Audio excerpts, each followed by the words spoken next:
তুচ্ছ নয়, অভাবনীয় এর গুরুত্ব।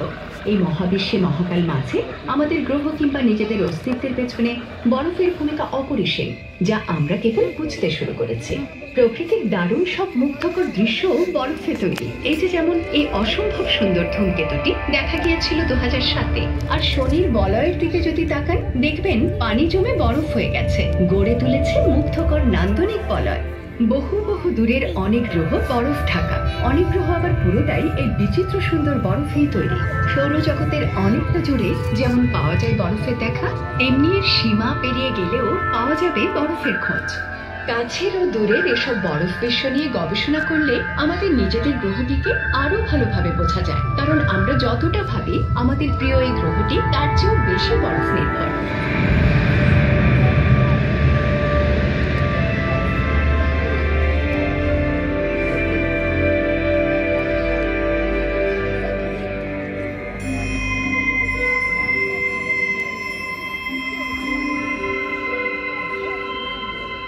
মঙ্গল থেকে তাকান, দেখবেন পৃথিবীটাকে রাতের আকাশে এক উজ্জ্বল নক্ষত্র বলে মনে হচ্ছে।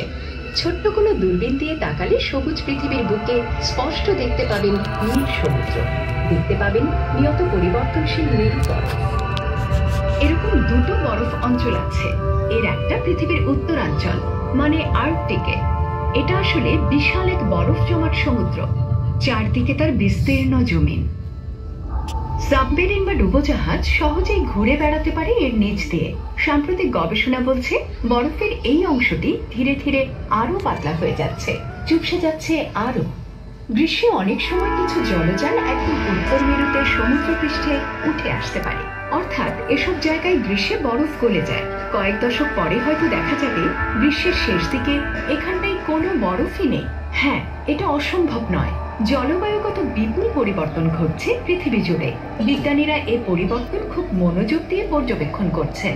আর পৃথিবীর অন্য পাশে দক্ষিণ মেরুতে রয়েছে অ্যান্টার্কটিক অঞ্চল, বিশাল এক বরফপাতে মোড়া এই এলাকা।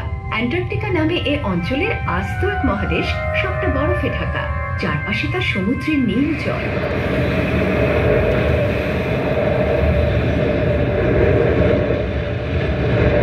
এই বরফ অঞ্চল অবিভক্ত, আর এখানে বয়ে চলেছে শক্তিশালী বায়ু প্রবাহ।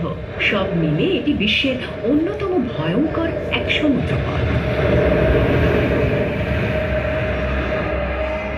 এই মহাদেশটির ধার বেয়ে রয়েছে বিশাল সব বরফের নদ, হিমবাহ বইছে সমুদ্র পাড়ে। এখানে একতাল তুষার চাদরের নিচে লুকিয়ে আছে পৃথিবীর অনাবিষ্কৃত জমিনের শেষাংশটুকু। মাঝে মাঝে বিজলি বরফের নিচ থেকে উঁকি দেয় পর্বতমালা কিংবা আগ্নেয়গিরি, আমাদের মনে করিয়ে দেয় ভূতাত্ত্বিক নান্দনিক অদ্ভুত সব বৈচিত্র্য লুকিয়ে আছে ওই বরফের নিচে।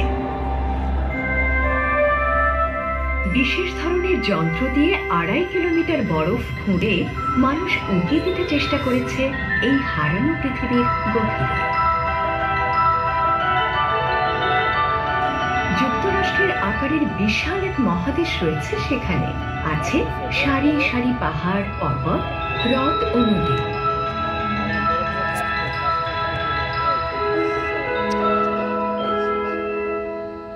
লাখো বছর আগে এটা ছিল গ্রীষ্মমণ্ডলীয় অঞ্চল, মানে উষ্ণ অঞ্চল। কিন্তু ভূত্বকের নিয়ত নড়াচড়া এ অঞ্চলটিকে বর্তমানের শৈত্যাঞ্চলে নিয়ে এসেছে। বাতাসের বয়ে যাওয়ার ধরন ও পর্বতমালার কারণে কিছু অঞ্চলে বরফ জমতে বাধা পড়েছে। তাই এখানে রয়েছে ড্রাই ভ্যালি নামে বরফহীন শুষ্ক অঞ্চল। এই আদিম বরফহীন অংশে পা রাখতে পারি আমরা, চাইলে উপভোগ করতে পারি আধুনিক বরফ যুগের নানা দিক। আমরা জানি শীতল বরফ চাদর কেবল পৃথিবীতে দেখা যায় না। যেমন এই ছবিটা দেখে মনে হয় অ্যান্টার্কটিকা, আসলে কিন্তু মঙ্গল গ্রহ। শীতল শুষ্ক এক মঙ্গোলীয় মরুভূমি এটি। লাখো কোটি বছর ধরে এই অঞ্চল বন্দী বরফ যুগের করাল থাবায়। আর গ্রহটির মেরু অঞ্চলে রয়েছে জমাট পানি ও কার্বন ডাইঅক্সাইডের বরফ। বরফের অনেকগুলো স্তর দেখে বোঝা যায় কালের প্রবাহে বরফ স্তরের নিয়মিত বদলে যাওয়ার ধরন। 2008 সালের কথা, ফিনিক্স নভোযান সফলভাবে নামে মঙ্গলের আর্কটিক অঞ্চলে। বিজ্ঞানীদের আশা এ নভোযানের উপাত্ত থেকে জানা যাবে মঙ্গলে কখনো আদিপ্রাণ ছিল কিনা, হয়তো অন্য কোথাও অন্য কোনো গ্রহে আজও বরফের মাঝে রয়েছে অন্য কোনো ধরনের জীবন।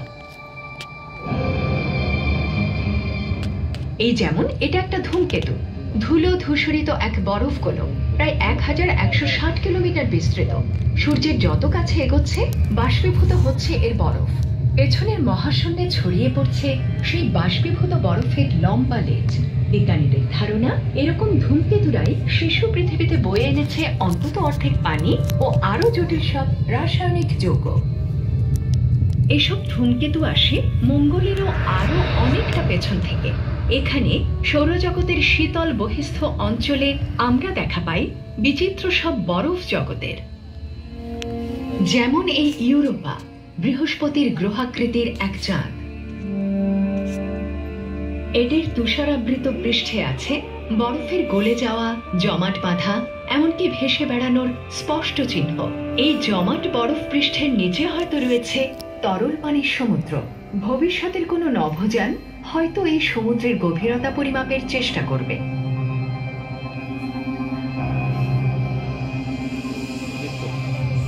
এরকম আরেকটি বরফ জমাট চাঁদ শনির উপগ্রহ এনসেলাদাস।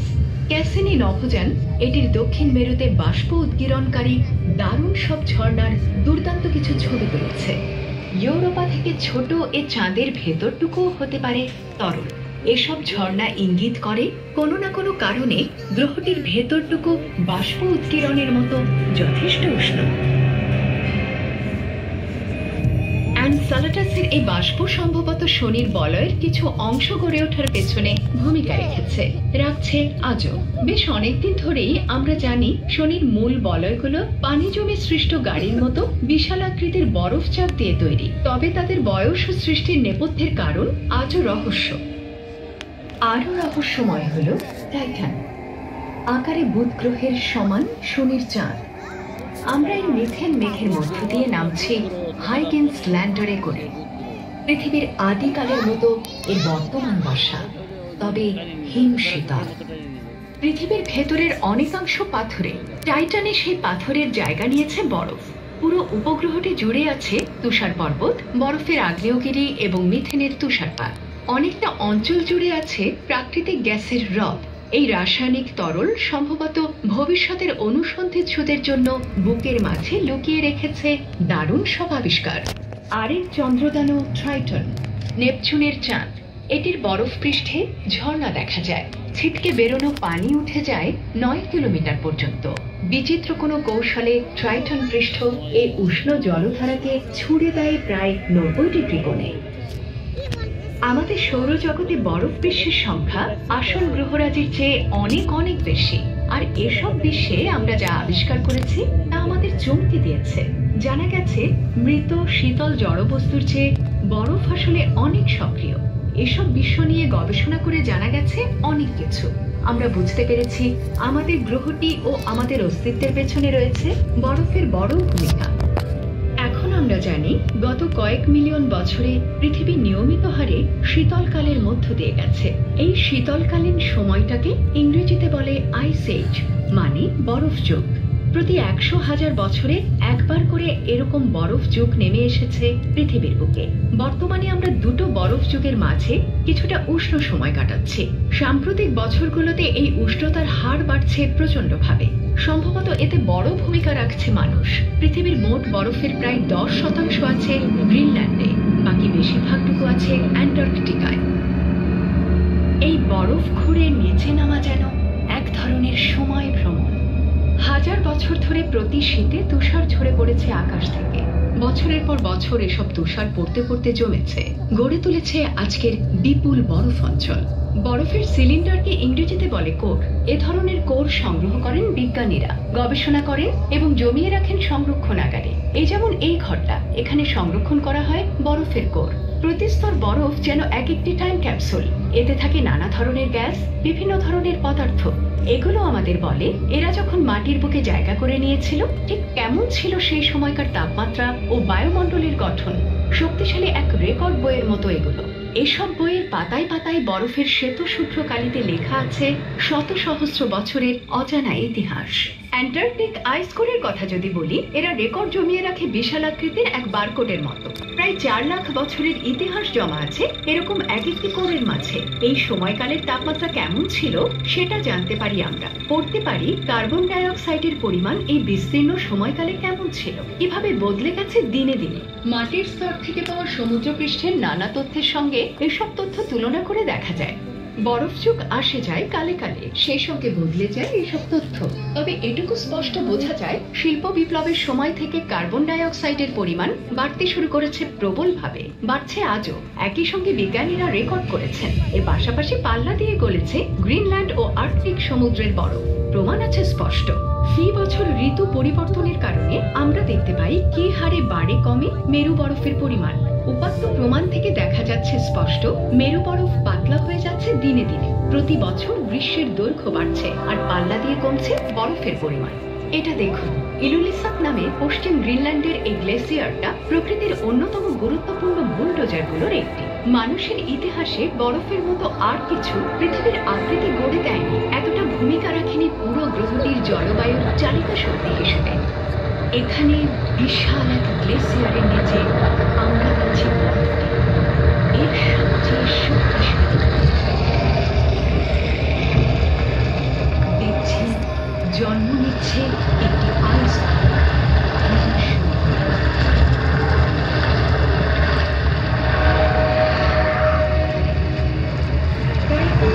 বৈশিষ্ট্য আছে বরফের, যত জমে তত কমে এর ঘনত্ব, আর বরফ তাপ প্রতিফলিত করে বায়ুমণ্ডলের বুকে। পাশাপাশি সামান্য তাপমাত্রাকে এটি বাড়িয়ে দিতে পারে অনেকটা, ফলে এই তাপমাত্রা প্রভাবিত করতে পারে আমাদের পুরো গ্রহটিকে। এটা বরফকে পরিণত করেছে আমাদের জলবায়ুগত তাপমাত্রা পরিবর্তনের প্রধান বিবর্ধক বা অ্যাম্প্লিফায়ারে।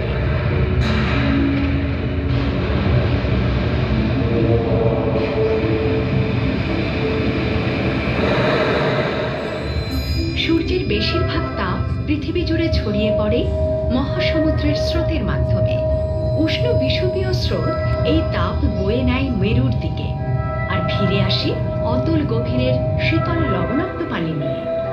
আর্কটিকের বরফের নিয়ত গলে যাওয়া হয়তো কোনো কোনো সমুদ্রের স্রোতের গতি বা দিক বদলে দিতে পারে, বন্ধ করে দিতে পারে চিরতরে। এর প্রভাব পড়তে পারে পৃথিবীর লাখো কোটি মানুষের জীবনে। ইউরোপ প্রায় 30% উষ্ণতা পায় গালফ স্ট্রিম নামে এরকম এক সামুদ্রিক স্রোত থেকে। আর্কটিকের জলবায়ু পরিবর্তন এই স্রোতের গতি কমিয়ে দিতে পারে, এমনকি বন্ধ করে দিতে পারে। ইলুলিসাত গ্লেসিয়ার নিয়ে গবেষণায় দেখা গেছে এটি দ্রুত বদলে যাচ্ছে। একই রকম পরিবর্তন দেখা যাচ্ছে বিশ্বজুড়ে আরো অনেক জায়গায়। এই হিমবাহটির আশেপাশের জীবনযাত্রায় এসেছে নিদারুণ পরিবর্তন। গত দশকে উপকূল অঞ্চলে শীতকালীন বরফ কমে গেছে অনেকটা, ফলে বদলে গেছে ভ্রমণের ধরন। কুকুর টানা স্লেজ গাড়ির জায়গা দখল করে নিয়েছে নৌকা। ছোট এই চিহ্ন ইঙ্গিত করছে বড়সড় পরিবর্তনের। শুধু প্রকৃতি নয়, দেখা যেতে পারে রাজনৈতিক ও অর্থনৈতিক পরিবর্তনও। এর প্রভাব পড়তে পারে পৃথিবীর বেশিরভাগ অঞ্চলে। পৃথিবীর নিজ কক্ষপথে ঘুরে চলার সময় প্রতিবার অতি সামান্য পর্যায়বৃত্তিক পরিবর্তন হয়। এই সামান্য পরিবর্তন 1 লাখ বছরের পরিক্রমায় ভয়ঙ্কর রূপ নেয়। প্রচন্ড শীত নেমে আসে পৃথিবীর বুকে। হ্যাঁ, এরই নাম আইস এজ, মানে বরফ যুগ। প্রায় 20,000 বছর আগে শেষ বরফ যুগে উত্তর আমেরিকা ও ইউরোপের উত্তরাংশের বিশাল এলাকা ঢাকা ছিল বরফের চাদরে। আজ যেখানে নিউ ইয়র্ক শহর, একসময় সেখানে ছিল বরফের 1 কিলোমিটার পুরু স্তর। সে বরফ যুগে ব্রিটিশ দ্বীপপুঞ্জের 2/3 ছিল পুরো বরফে ঢাকা।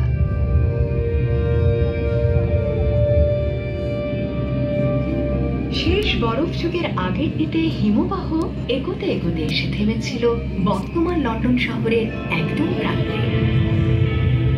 এমনকি সাম্প্রতিক বরফ যুগে এত পানি আটকে ছিল বরফের বুকে যে সমুদ্রপৃষ্ঠ আজকের তুলনায় ছিল অনেকটা নিচু। ইংল্যান্ড যুক্ত ছিল ইউরোপের সঙ্গে। বরফ যখন গলতে শুরু করলো, বেড়ে গেল সমুদ্রের উচ্চতা, আর এর ফলে মাত্র 10,000 বছর আগে জন্ম হয় ব্রিটিশ দ্বীপগুলোর। উত্তরে শীতে উত্তর মেরু হেলে থাকে সূর্যের বিপরীতে, ফলে কমে যায় সূর্যের তীব্রতা। জলস্থলের উষ্ণতাও তাই কমে যায় এ সময়। উত্তর মেরুতে তখন আর সূর্য ওঠে না। ফি বছর এই অঞ্চলের 6 মাস কাটে সূর্যহীন, নিকষ আঁধারে। পৃথিবী ঘোরে, আর আকাশের বুকে নক্ষত্ররাও ঘুরে চলে দিগন্তে, একইভাবে চক্রাকারে। কখনো আবার উজ্জ্বল আলোয় ঝলসে ওঠে আকাশ, একে বলে মেরু জ্যোতি।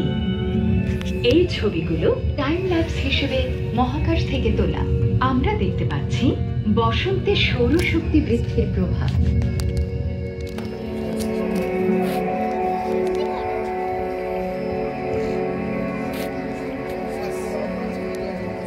তুষার ও বরফ গলে গেছে, নতুন সবুজের চাদরে ছেয়ে গেছে চারপাশ।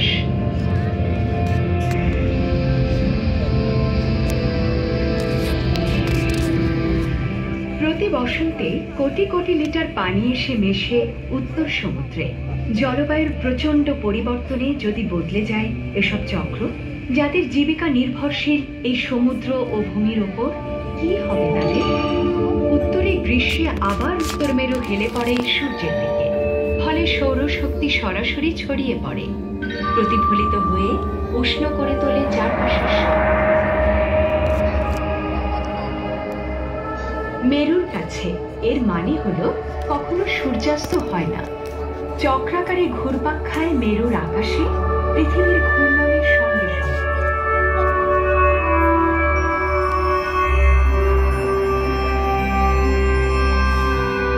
পৃথিবীর অন্য পাশে তখন নেমে আসে শীত, সূর্য হারিয়ে যায় দীর্ঘকালের জন্য। দক্ষিণ মেরুতে বরফের পরিমাণ এ সময় দ্বিগুণ হয়ে যায়, নিকটস্থ সমুদ্র ঢেকে যায় বরফের চাদরে।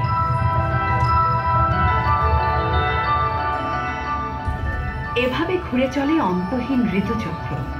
অ্যান্টার্কটিক বরফ অঞ্চল বুকের মাঝে জমিয়ে রেখেছে পৃথিবীর 2/3 বিশুদ্ধ পানি। আর আমরা, পৃথিবী ও আমাদের জীবনে এর গুরুত্ব কেবল বুঝতে শুরু করেছি। এমনিতে এই মহাদেশীয় ভূমির উপরে অল্প কিছু উদ্ভিদ ও প্রাণী বাঁচতে পারে, তবে অ্যান্টার্কটিকা মহাদেশের চারপাশের সমুদ্র পৃথিবীর অন্যতম বড় জীবনের আধার।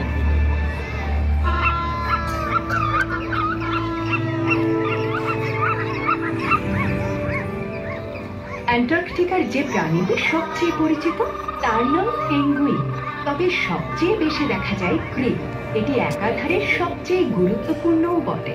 ঋতুচক্রে বসন্ত ফেরে অ্যান্টার্কটিকায়, আর শালক সংশ্লেষণে উদ্বুদ্ধ হয়ে শৈবাল ছেয়ে ফেলে সামুদ্রিক বরফ।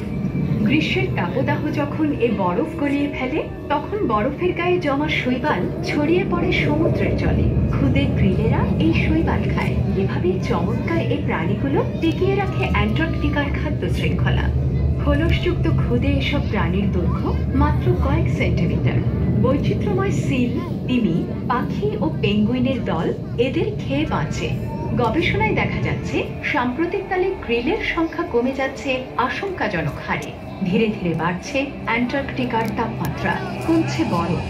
সম্ভবত এগুলোই এর জন্য দায়ী। বরফ ঢাকা অ্যান্টার্কটিকা ও আর্কটিকের সৌন্দর্য মনোমুগ্ধকর। আমরা যত শিখছি, জানছি, ততই উপলব্ধি করতে পারছি আমাদের পৃথিবীটাকে বাসযোগ্য রাখার পেছনে এদের ভূমিকা কত গুরুত্বপূর্ণ। এই বরফের অপার সৌন্দর্য, বিচ্ছিন্ন নির্জনতা ও জীববৈচিত্র্য আমাদের মুগ্ধ করে। আরো বেশি মানুষ এই মুগ্ধতার টানে ছুটে যাচ্ছে বরফের সে দেশে, সরাসরি অনুভব করছে বরফ জীবনের স্বাদ। এখানে ছড়িয়ে আছে প্রাকৃতিক সৌন্দর্য ও প্রশান্তির সর্বোচ্চ রূপ। এখানে এসে আমরা মুগ্ধ বিস্ময়ে দেখি বিশালতা, অনুভব করি শ্বেতশুভ্র এই বরফ মরুর গুরুত্ব, শিহরিত হই পরতে পরতে ছড়িয়ে থাকা রহস্য রোমাঞ্চের হাতছানিতে।